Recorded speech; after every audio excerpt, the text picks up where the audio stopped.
Hello, folks. We had a little glitch with Zoom this afternoon, so our wonderful session with folks for the immersion session was not recorded correctly. So I'm just pinch hitting here, to borrow an American baseball term, to offer you the slides that you would have received if you'd been able to come today. This is a way for you to get a sense for what our ID Way program offers. And I'd like to just welcome you. And again, there's an email address at the very end, which allows you to seek some time to get some questions answered after you've had a chance to watch the video. If there's anything more we can do to support your decision to come join us for next year for the ID program, that would be fantastic. Just let us know.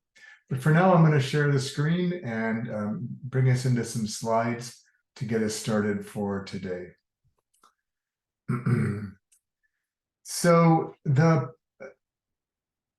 easiest way in some ways to describe what the ID Way is, it's an opportunity and a methodology, a pedagogy to be able to liberate the potential for growth in any moment in time. If you've been with us today, and you would have seen that there are some narrative coaches who are graduated and looking for how to extend their work. So ID is basically the learning and development theory that underpins narrative coaching. But we also had people that were trained in other methodologies in coaching who saw this as an interesting and sort of timely opportunity to learn about how to bring some of the benefits to coaching into new places. And even if you don't have a background in coaching, we have plenty of facilitators, consultants, healthcare professionals, educators who come. And but just as an opportunity for you in the next probably 45 minutes, just to get a feel for this work and for the program and the opportunity it presents you for next year. So many of you have, I'm sure, seen this famous quote and picture of Robin Williams. Seemed like an extraordinary human being. And in many ways, it sits at the heart of the ID Way. A lot of times when we're planning things for people, whether it's a workshop or a program, a coaching session, we're assuming that they're ready for what we're working on. We assume that they're able to step up into those opportunities.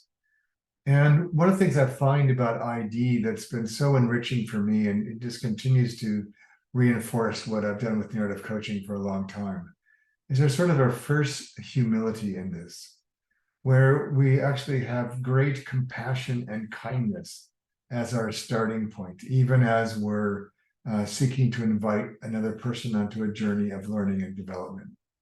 So I just come back to this again and again and again as the tone of ID, and I hope you will carry that through this session today. So since we're not here in person, I'm still going to ask you this question, though, as you begin to think about what intrigued you or attracted you to this program, maybe holding that front of mind as we move through the slides. And again, take some notes for yourself. You can always email them to us or reach out if we can be of any help to you in terms of addressing whether or not this is the right program for you. There's three pieces of our session today. One is what makes the ID Way experience unique, what's it like to work in an ID Way, and what's it like to be in the program, where we'll cover some of the logistics. Just a bit of context before we move into our first section here. One of my fascinations in life is to photograph water. And for reasons you can see here, I find this just fascinating and such a vibrant kind of way of thinking about life. So one of the analogies I use in explaining where ID came from 15 or so years ago, it was around when I was in my 20s. I spent time teaching young people how to canoe on a couple of rivers near where I lived in Northern California. And sometimes we had adults too, because they were training to be chaperones on some trips we were taking. And one of the things that inevitably happened for many of them when we started on our sort of training for them was to help them appreciate the nature of water, It seems pretty obvious in some ways, but for the folks who had never spent a lot of time, we had a lot of them, especially the young boys, trying to muscle their way down the river in the canoe, particularly in rapids or in corners. It often didn't end very well. They began to appreciate the often subtle but deep power of a river. At the same time, other people kind of got afraid of the river and would sort of panic or stop pedaling, and which also didn't have often a very good outcome either. And so what we were really working on is to work with the river. So the river, from a sort of a hydrological perspective, will go to places you don't want to go in a canoe, but is optimal for the water, but not for you. So you've got to be going just a little bit faster than the river. You've got to be able to work with its dynamics so that you're turning at the right time and in the right way. And once you kind of get that rhythm down and really are tuned to the flow of the water, it actually becomes relatively straightforward. But that takes an adjustment to how many people live their life. And so the ID Way experience is basically teaching you how to be in flow, how to notice the rhythms of the conversation you're in, the moment you're in with the client, the program you're trying to design, so that you're not pushing against it and against the instinctive capacity to learn, but you're also not throwing up your arms and giving up or falling back on lots of planning and curriculum. But this dynamic interchange between you and the river in a boat, or you and your client in a session, in a classroom, wherever you're working. So that's a beginning taste of what makes this work unique. So I want to just share with you briefly about my very first ID project, which would have been probably in the late 90s. And it's from there that this sort of definition of ID comes in.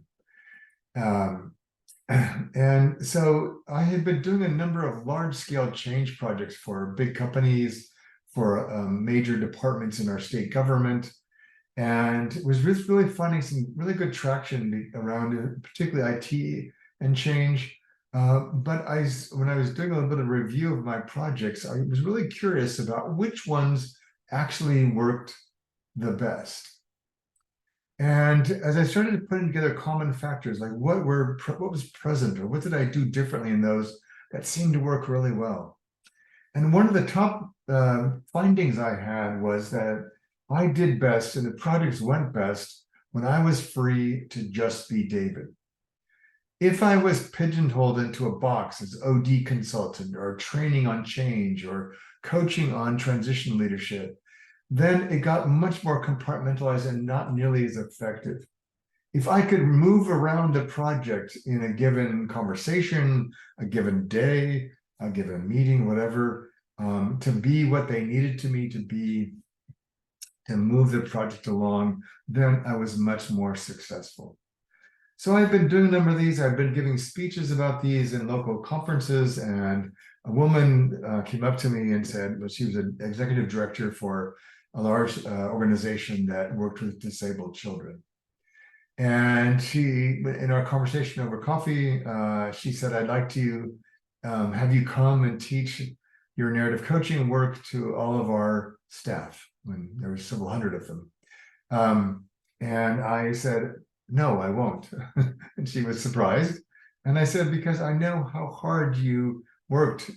You must have worked to get that money, that grant. And I think that what you're asking for isn't going to give you what you think it will. Because just doing more training doesn't really work. And so she said, well, what should we do? I'd really like to work with you. Like, what could we do instead? And I said, well, I don't know, but give me till the morning and I'll tell you. And so I went home and I assembled all of the components of these various projects that I felt really, really worked. And on my whiteboard, which still sits behind me today, I mapped out what became integrative development. But I thought, I can't bring in this really cutting edge theory of change and pedagogy if I don't really have a way of delivering that's going to match what I'm professing to advocate for. And so I had to spend a little bit, even more time that night coming up with, well, how would I propose to actually start from that place rather than end up at that place through a more traditional front door with a project. And so I put on again, went through a lot of my research from my PhD and a number of things I'd done, cobbled together sort of the rudimentary theoretical foundations for working this way and what that might look like in practice. And so then from there, ID was born. I ended up spending 2 years with them and also with the same program in an adjacent big county. And their results were so significantly better, both in terms of where they had been, but also compared to everybody else, that they actually were able to persuade the state legislature to change some of the codes and policies by which they had to operate, and basically instructing other programs do what they were doing. And so as I began to sort of articulate that, because then people started asking me to teach some of this, I began to put this together. Originally, it started by me combining adult learning and development and organizational learning and development into one single process. That meant the practical integration of 3 disciplines that are usually quite separated in organizations or in projects or initiatives, which was OD, or organizational development, training, and coaching. So what I'll say about that, though, before we move on, is that those were the 3 major fields that I operated in. Sort of at the heart of a lot of what we do in ID. But your integration will look different than mine because you have different backgrounds, different education, different passions, different experience and wisdom. And so the model that we'll teach you and all the work that we teach you in the program will be valuable to you. And some of that might change for you as you create your own version of ID. So there is no one way to do this. There's not one integration. It's more of a philosophy and a pedagogy, which underpins a different way of working. And why we need this now, there's 1,000 reasons why we need it now. I'm going to pick this one because it's one of the most obvious ones to me.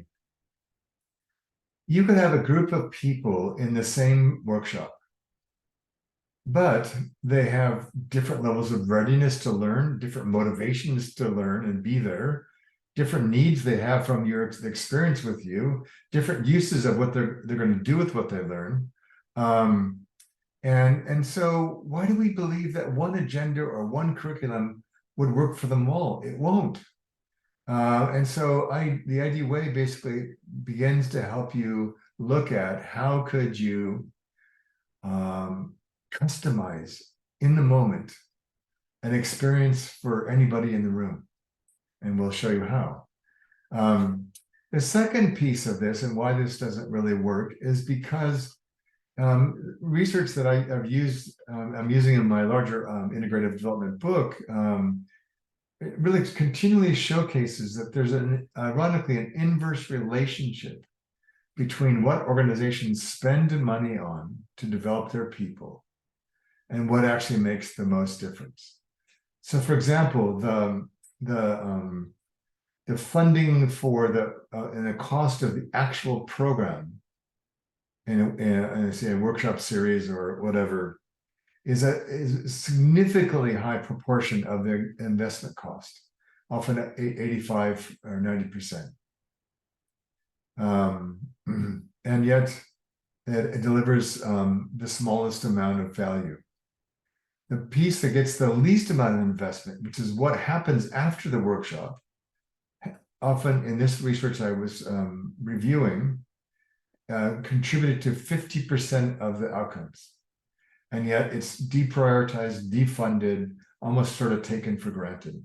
And even if you throw in a bit of coaching or whatever, it often doesn't go up that much.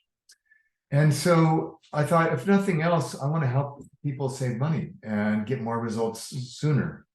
And as part of that, we're also then beginning to look at the reality that in the times that we live in, and particularly as younger generations come into the workforce, they're wanting this to be different. They're not willing to sit there through long programs as much. They want what they want when they want it, when they need it. And so this dynamic about the relationship between investment and outcomes will grow even more stark over time. And so for me, it just feels like we need to offer practitioners a different way of working that matches what people actually need now. And so it's more like jazz. And there's a great quote from a really famous African-American jazz musician. And they were asking him what kind of training he'd had to be able to play so amazingly.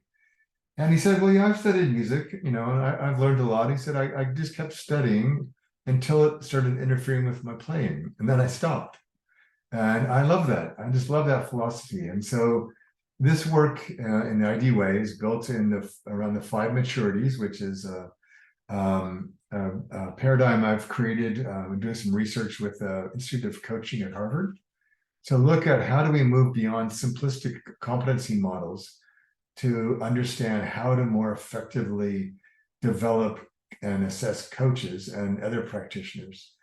And secondly, surfaces the reality that, especially as you advance in your craft, your maturity starts to matter in many ways more than perfecting or mastering completely your skills.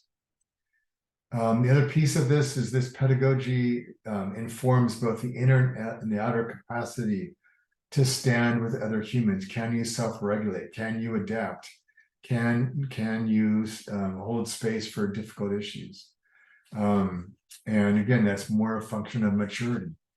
And then lastly, the ID Way offers a set of practices that will free you up to work in any moment in time. And so a lot of what we're working on with this is that just helping us to be able to move away from a more Western, somewhat capitalistic, I suppose, even maybe masculine way of thinking about learning development, which is we as the experts decide what others should learn and how they should learn it and when they should learn it. And that we're having to move people through our processes, which has value. So we're not getting rid of that. It's more that fundamental learning, especially now, is more a function of pull than push. And we use a lot of things in terms of developing our ID Way practitioners around using their breath, using their own energy to kind of move between sort of breathing in to provide form and structure and safety, and breathing out to allow more sense of flow. And so we're in this kind of undulating way of thinking about learning and development, all organized around what's possible in this moment in time. What is this person ready for right now? What do they need most right now? And how do we position ourselves to help make that possible? And then lastly here is, I'll share a brief story with you, more and more I found that when bringing these different practices together in real time, that a lot of what I'm doing is noticing out loud. I'm not judging, I'm not pathologizing, I'm not using a lot of consultant speak or psycho speak. I'm not telling them what they should do. I'm just noticing out loud, wow, your whole body seemed to lose energy when you were talking about that person on your team. I'm noticing that there's some tension, and not even necessarily even attributing it's in you or in me. It's just I'm noticing tension. I'm feeling tense. I'm wondering what that's about. Being able to speak in everyday language, not our fancy language that we enjoy so much, with lots of buzzwords and the like, but in plain, simple language. And what we're finding is we're starting to liberate more of this sort of natural instinctive capacity to learn that we all had as young children before we went to school. So that people are actually freer to try new things, to go to new places in ways that they don't often in things that are more prescriptive. So we did a practice when we were all together, like in this morning session, but it's just an invitation around remaining completely present with somebody, noticing what's emerging when in your presence, rather than trying to get somewhere. And so I love this. We're going to talk a bit about structured emergence, but this work really is about there's latent potential available to the person or people that we're working with.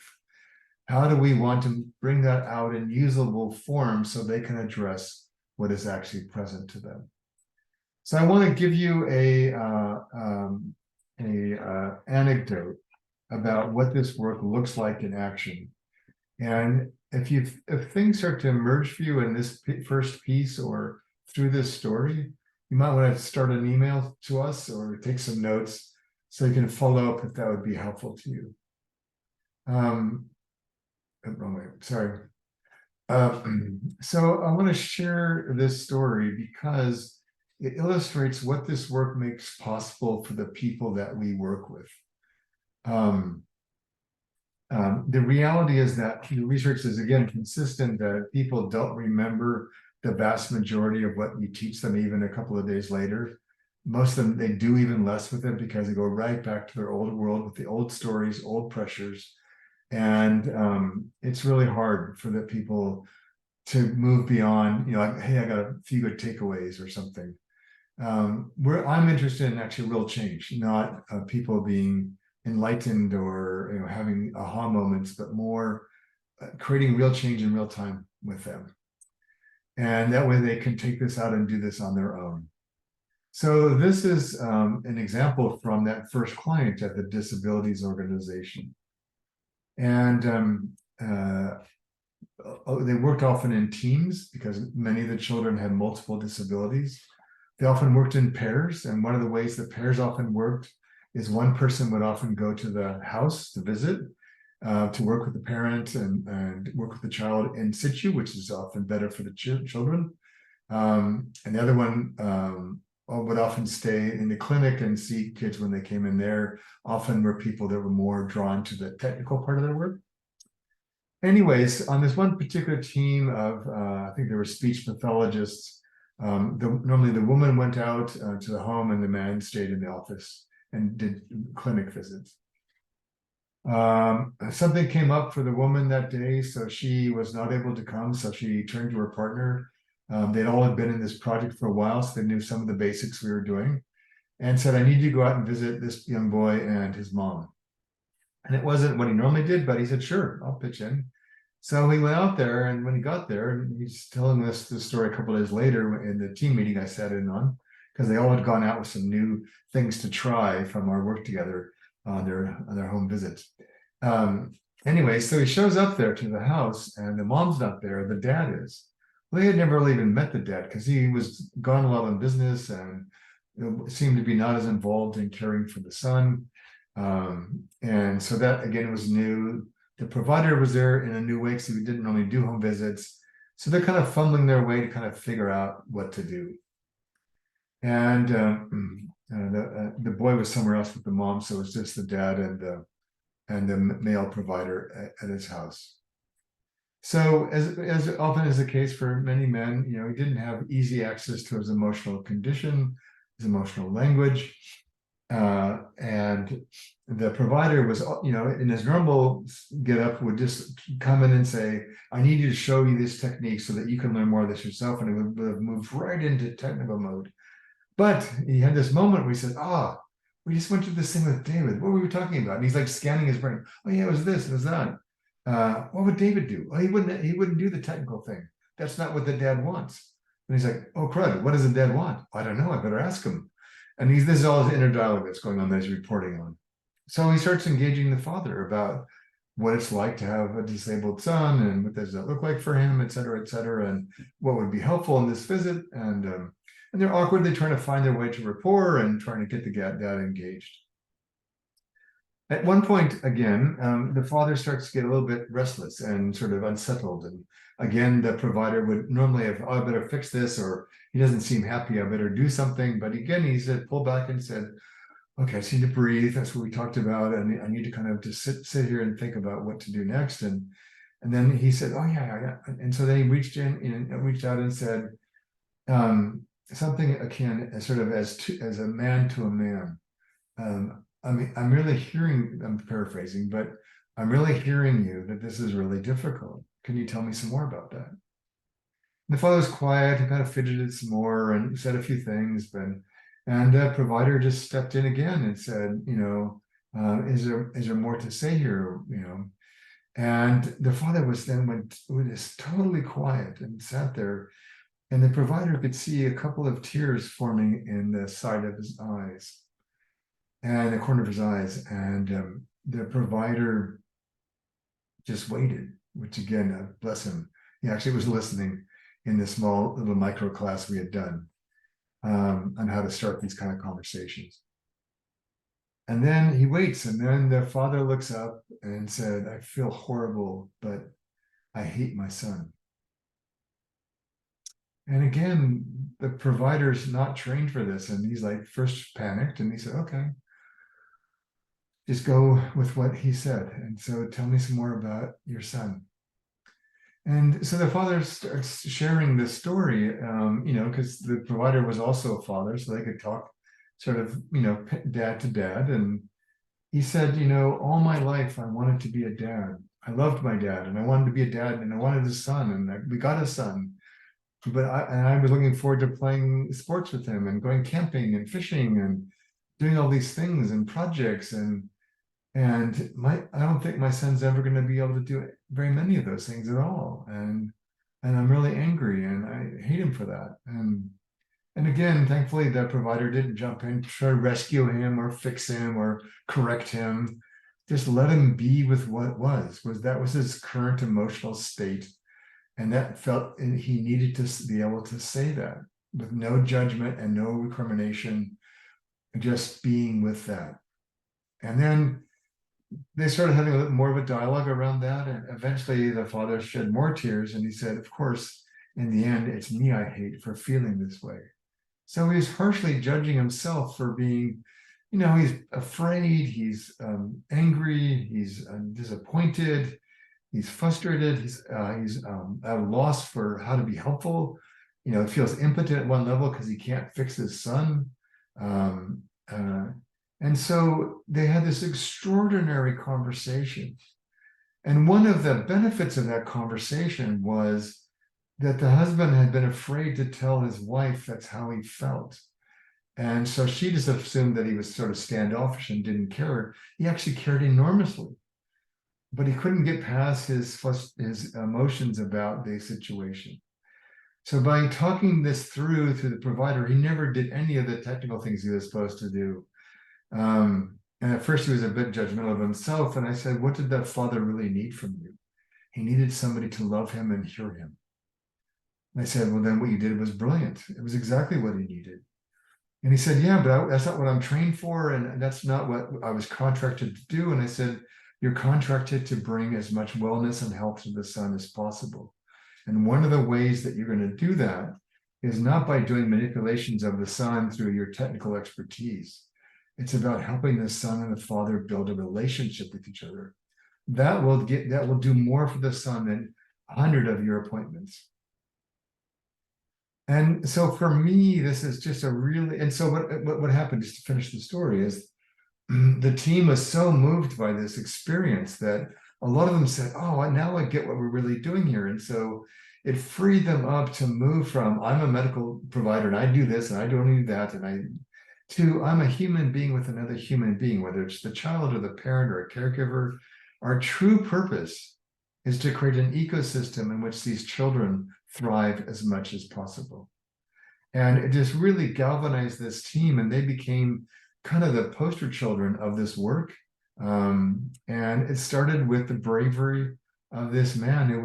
He said, I was scared to death the entire time, but I didn't let that stop me doing what I thought was the right thing to be doing.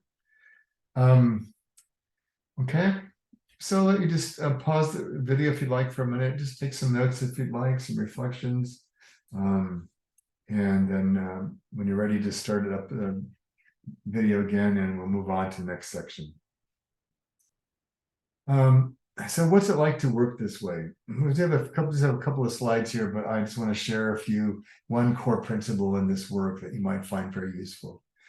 So this is, you can sort of make out the rest of the painting. This is my first Aboriginal painting I bought on one of my early trips of many to Australia to work. And I want to use this as an example that one of the things we do in the ID way is try to do as little as possible with preset agendas, preset curriculum, preset goals, because all we know is what we can see. And there's so much we don't know. And so we try to have, again, more humility, more courage to just be in the unknown.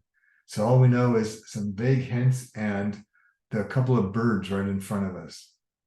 And by being able to kind of work this way, we start to dissolve and gain more clarity. So, because really all we're doing is, what is the next step for this person on their journey right now? And it might be on a trajectory or vector towards something that's a bigger aim or aspiration, but what's the next step based on what we can see and notice right now, and what's available in this moment to help them take it. So a lot of that sort of pedagogy and philosophy, in a funny way, comes from progressive child educators and psychologists, particularly people like Lev Vygotsky and Maria Montessori, helping people step into with scaffolding what they're almost ready to do on their own, but need a little bit more help in. And that will depend person to person, moment to moment. And so it's really the art of working in the present. The ID way is based in a very deep and very organic structure, but it's not a structure that we impose on a person or a situation. It's rather a structure we use to create safety, scaffolding, holding space, designing experiences, etc. It allows us to work with what's emerging for it to come to fruition. And so we spend our time remaining fully present to what's actually happening in front of us, what's unfolding, rather than thinking about what to do next or seeing where we are on our agenda. And it doesn't mean it's random, and it doesn't mean it's haphazard, as you'll see. It just means it's much freer to respond to actually the real opportunity in any moment in time. So the way we think about this is what we call structured emergence.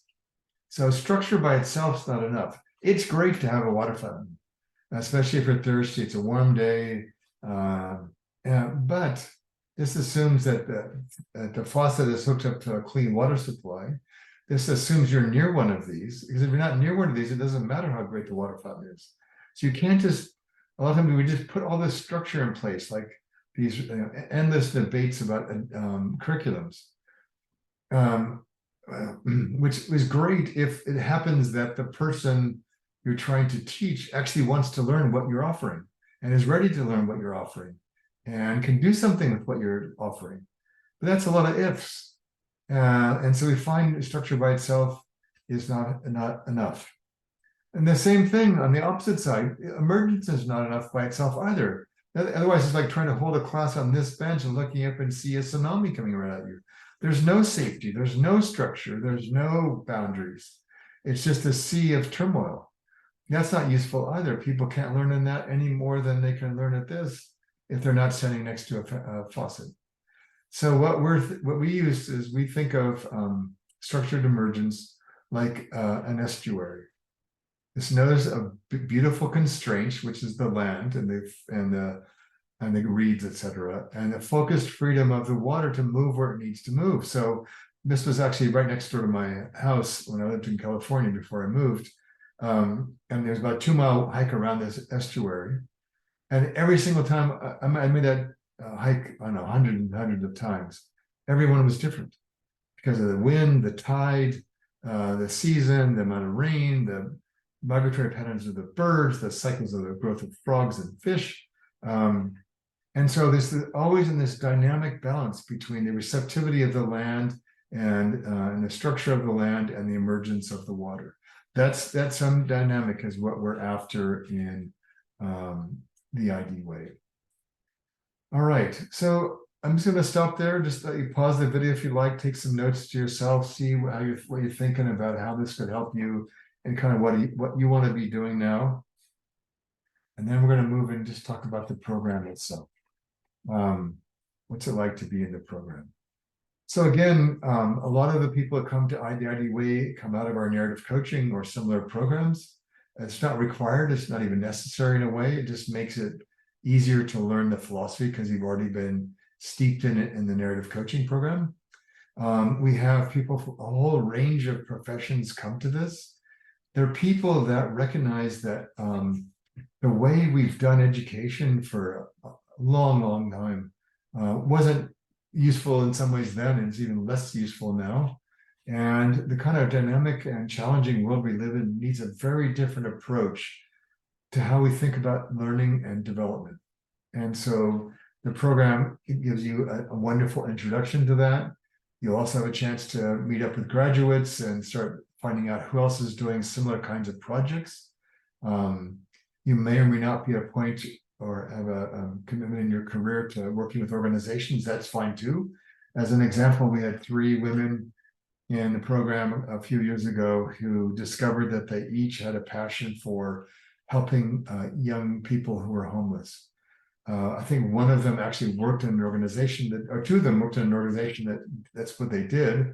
And one was, I think, a chair of a board that worked for an agency like that.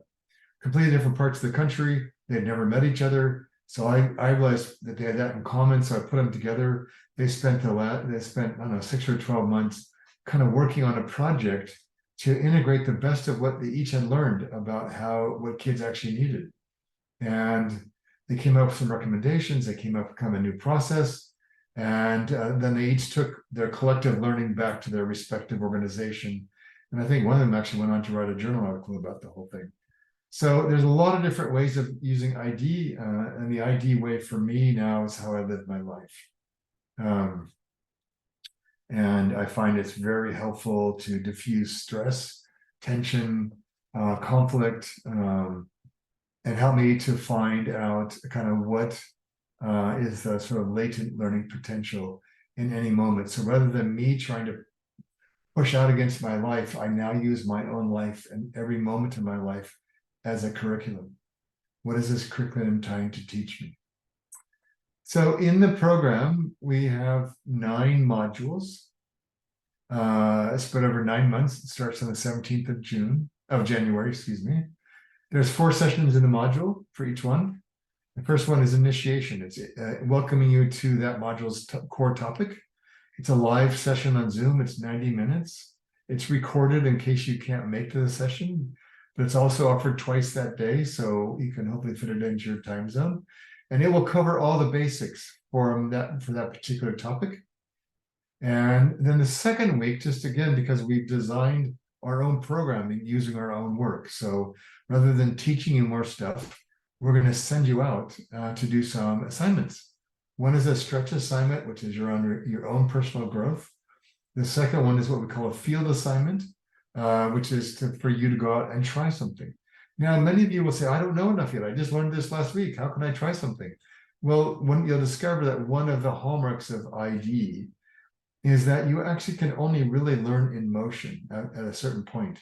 And so we want to get you trying new things so you have some data, if you will, to work with that actually the content can kind of latch onto to increase your ability to work.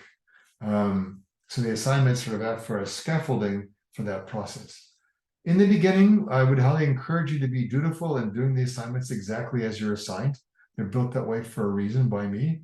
As you move through the program and get more confident in this work, I'm really hoping that you won't comply and do them exactly unless it does serve you. Because again, this is not something that you're going to inhale like yet another program. This is an immersive experience in transforming how you work with other people. And for that, part of that is modeling this for yourself by trying things that are new for you. Using your own self as a laboratory. So just immersing yourself in the work as opposed to, I'll only will try it once I've perfected it, which is going to not get you very far at all. The third week in each module is what we call implementation, where you come back for another 90-minute live session, again, twice a day, with faculty or myself, to basically talk about what are you observing, what are you noticing, reflecting on as you implement what you're discovering in this module. There will be more practices, there'll be some feedback, and a way for you to kind of really lock in what you think is important for you at that stage in that module. And then the last one, we're going to have divide you up by regions of the world into peer pods, which will be 3 to 5 people. and focus on integration. So again, you'll have some assignments here, which again, you can adapt to however you need. We're partnering with one of our vendors, an organization called Ovida that I work with quite extensively. Matter of fact, we've been integrating a lot of the ID and even narrative coaching into their platform. But it allows you to actually record your practices, gives you tips on how to practice more effectively, creates spaces for you to take notes, and then there's feedback from your peers and your pod. There's also AI-informed feedback, which I find fascinating. And it really is, and you can move between synced up transcripts and video to really dial in, like, what do I do when this habit starts, and what triggers that habit to start that I want to change. And so we've developed a methodology called small intentional practices, which helps you kind of move away from actually practicing coaching to just practicing a skill. So example of that might be, which you might choose to work on in integration. You might notice that, you like most people, that when your client is done talking for a while, you immediately unconsciously inhale. Why? Because you think, oh, great, now I can talk, or now I have something to ask them. And so your practice might be having your partner say some things to you and then stop. And then your practice is, I'm going to exhale before I say anything. And I'm going to exhale slowly to give myself time to reflect on, do I still need to say this? Or do I need to say it this way? So you might practice that until you start to form a new habit. We find that overall, the average person spends about 10 hours a month. The live sessions, doing the assignments, meeting with their pod, maybe doing a little bit of extra reading. And that seems to be about the average. Some spends less and some spend more. The program has 9 modules, like I said. The first one is a sort of a welcome with all the logistics. The first 3 modules are really about yourself. They're about the personal and spiritual maturity that you need to actually work this way. And we use the word spiritual with a very small s, but really it's around clarity and the mindset you're bringing to work in this way. And so we'll teach you about creating these safe spaces, the power of the field, and then how do you start moving things in and out of the field around the narratives that your clients are sharing with you, and/or the questions they're raising, or et cetera, et cetera. The second set of 3 modules is about the ID Way process. So we've introduced a core working model that we use around developmental threshold zones, but how do you liberate the growth potential in this moment in time? Module 5 focuses a lot on the different kind of roles you can play. And for, again, each of you, that's going to be a little bit different depending on what roles you're bringing to this work, but it allows you to begin to recognize, who do you need to be in this moment in time to be most effective for what's presenting itself. And then module 6 is around what do you do at these points of choice, these awakenings in people, in terms of working with them at these thresholds. And then the last 3 have to do with more formal ID Way skills, kind of get better at some of what you've already learned thus far. We're going to have a whole section on how do you facilitate this, whether you're in a workshop or a session or in coaching. And then the last 2 are about how do you become an ID Way practitioner yourself.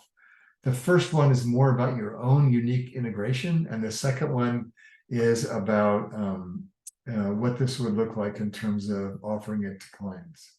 And we'll talk some there, and there's some resources there about how do you talk to clients about this. And for me, I've just found as a headline for all this, I hardly ever talk about ID with my clients, literally. I mostly just demonstrate it to them in a chemistry meeting or a briefing meeting. I show them what's possible, even in that moment in time, with no preparation, no handouts, no nothing. We can intervene and do something really quite magical and powerful for people. And so that's the way we choose to roll. I think the last main content slide is this next one, and it just features all the things that are included with the program. So it's it's a really exciting and fresh frontier for this work. It breaks up this sort of static and sort of stayed silos that many of us are stuck working in. We are in such a complex and difficult time that we need ID-like practitioners who can work across domains, work with levels of people, work with levels of issues all at the same time. Anyways, so happy to spend time if you want to book some time with me to ask me more about the question. If you want to, if you're interested in signing up, you also can if you have any questions about registration or anything about logistics, there's just reach out to us at miconnect@themomentinstitute.com, and one of our team members will respond. If you're interested in taking this program, I highly recommend you go onto the website at this address and sign up on our interest list between now and the 1st of November during the early bird period, because it'll save you $200. So that's great.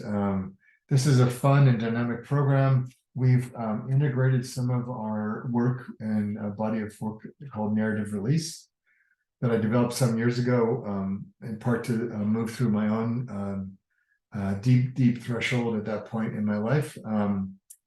And what the NR piece is doing is it's really doubling down on the sort of philosophy and pedagogy of what it takes to work like this.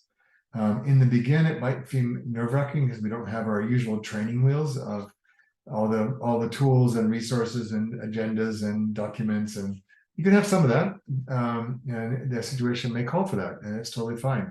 And it calls for the ability to self-regulate, the ability to let go, the ability to have strength but not ego, the willingness to be led into what needs to happen as opposed to driving what's happening. All that, we realized that people needed more confidence and resourcing to be able to work that way. So we've kind of infused some of the NR work in here to kind of help you to do that. So I want to just thank you for your time. Again, if we can be of any help in helping you decide which of the two programs is best for you this year, please do let us know. Otherwise, thank you for your time. Hope this has been helpful, and we hope that we'll see you again next year. Thank you very much. Have a good night.